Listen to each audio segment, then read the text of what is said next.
पिछले महीने 21 अगस्त को सीएम नीतीश कुमार बिहार मदरसा बोर्ड के 100 साल पूरे होने पर शताब्दी तकरीब में चीफ गेस्ट के तौर पर पटना के बापू ऑडिटोरियम में पहुंचे थे।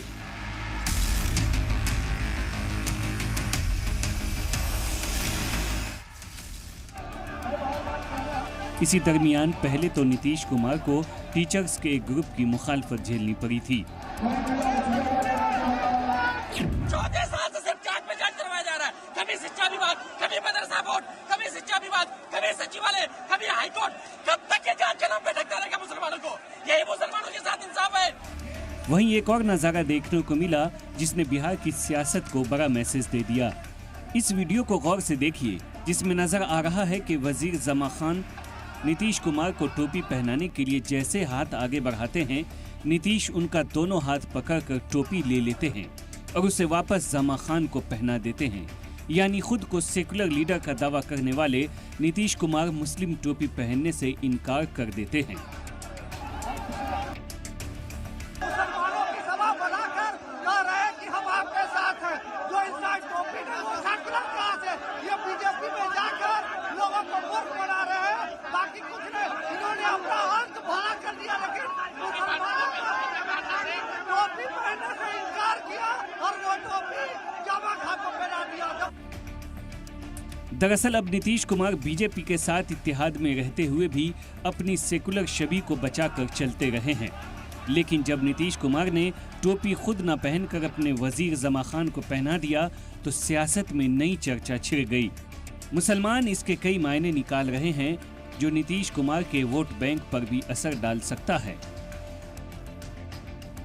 नीतीश कुमार जी की जो बीजेपी के साथ उनकी मिलकर गठबंधन हुआ है, मैं समझता हूँ पहले नीतीश कुमार मुसलमानों का वोट चाहते थे, लेकिन अब बीजेपी के साथ मिलकर वो बीजेपी की ही बात करेंगे।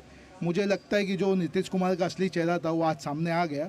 उन्होंने अपने आप को बता दिया कि मैं अगर बीजेपी से हटता हूँ तो बहुत से 85% जो माइनॉरिटी वोट नहीं है, जो मेजर वोट है, वो उनकी तरफ से खिसक जाएंगे। आप देख रहे हो कि पिछले कई दिनों से जिस तरीके से गंदी राजनीति चली है उसको मद्देनज़र रखते हुए आपने देखा होगा कि अभी इलेक्शन नज़दीक आ गए, तो इसी के डर से शायद उन्होंने टोपी पहनने से इनकार किया होगा। आवाम जानती है कि हमारी सचमुच खिदमत करने वाला कौन है, हमारे लिए कभी भी काम के लिए खड़ा रहने वाला कौन है, और सिर्फ इलेक्शन को मद्देनज़र रखते हुए टोपी पहनने वाला कौन है और टोपी नहीं पहनने वाला कौन है। तो ऐसे जो गलत जो भी लोग रहेंगे उनको एक दिन आवाम भी टोपी पहना देंगे। देखिए, जो लोग एनडीए के साथ में हैं वो एनडीए की जैसी नीति है उस नीति पे काम करेंगे। वही नीति आज नीतीश कुमार ने अपना ली। जिस लोकसभा के अंदर जो मुस्लिम वोट से जो जीतते थे, आज उन्होंने एनडीए के गठबंधन में रह के अपना जो चेहरा है वो चेहरा साफ दिखा दिया।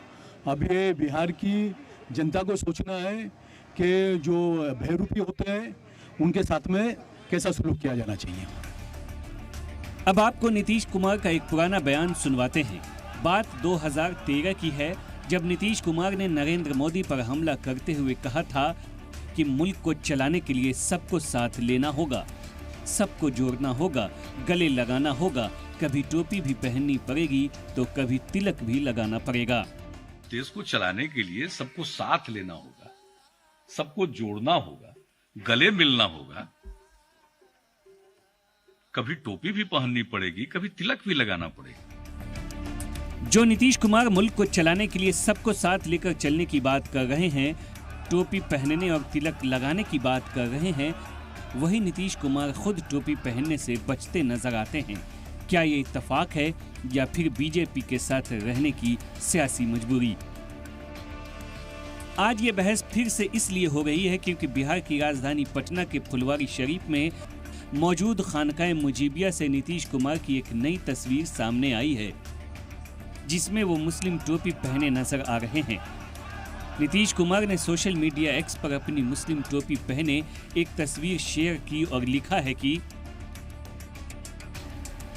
खानकाह मुजीबिया फुलवारी शरीफ में उसके मुबारक मौके पर हजरत मखदूम सैयद शाह पीर मोहम्मद मुजीबुल्लाह कादरी रहमतुल्लाह अलैहि की मज़ार पर चादर पोशी की और रियासत में अमन, चैन और तरक्की की दुआ मांगी। नीतीश कुमार की इस मुस्लिम टोपी वाली तस्वीर पर लोग चुटकी ले रहे हैं।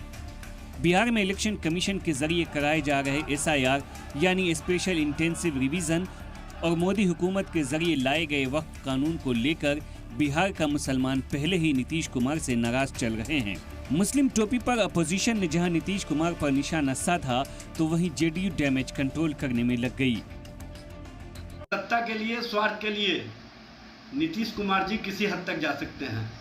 ये समाजवादी नहीं, अब अवसरवादी राजनीति करते हैं और इनका दृष्टिकोण सिर्फ और सिर्फ भारतीय जनता पार्टी की तरह अवसरवादिता और अपने विचारों का परित्याग करके किसी भी स्थिति और परिस्थिति में सत्ता का मलाई मिलता रहे और सत्ता का स्वार्थ और सत्ता का स्वाद मिलता रहे, इसी की राजनीति करते रहे। वोट चोरों के साथ जब से नीतीश कुमार जी ने गठबंधन किया है तब से वो अपनी पॉलिटिकल आइडियोलॉजी पूरी तरीके से भारतीय जनता पार्टी के हाथों गिरवी रख चुके हैं। अब भारतीय जनता पार्टी जहाँ जहाँ का टूर लिस्ट देती है वो वहाँ जाते हैं, जहाँ का नहीं देती है वहाँ नहीं जाते हैं। तो ऐसे में उनको किसी भी समुदाय का वोट अब नहीं चाहिए, क्योंकि उनको मालूम है कि वो वोट चोरों के सरदार के साथ गलबहिया किए हैं, गठबंधन किए, इसलिए वो बहुत रिलैक्स और कंफ्यूज दोनों दिख रहे हैं। नीतीश कुमार जी ने जब से बिहार में सत्ता की बागडोर संभाली है, सांप्रदायिक सौहार्द के वातावरण को स्थापित किया है, सभी जाति धर्म के लोगों के लिए काम किया है, हमेशा वोटरों की चिंता की है, वोटों की चिंता कभी नहीं की है, अल्पसंख्यक समाज के लोगों के लिए जमकर काम हुआ है, तभी तो सबका समर्थन नीतीश कुमार जी के साथ रहता है। अब कुछ लोग टोपी और चादर पर पॉलिटिक्स कर रहे हैं। नीतीश कुमार जी को किसी के सर्टिफिकेट की जरूरत नहीं है।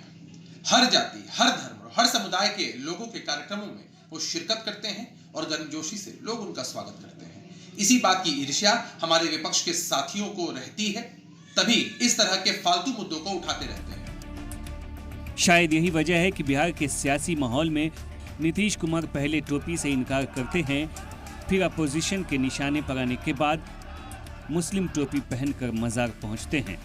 2020 के बाद से ही बिहार के मुसलमानों को साधने की कवायद में नीतीश कुमार जुटे हैं, लेकिन बीजेपी के साथ रहने की वजह से मुसलमानों का दिल अब इंडिया इत्तेहाद की तरफ ज्यादा धड़क रहा है। ऐसे में टोपी तनाजे पर शहमात का खेल अभी भी जारी है।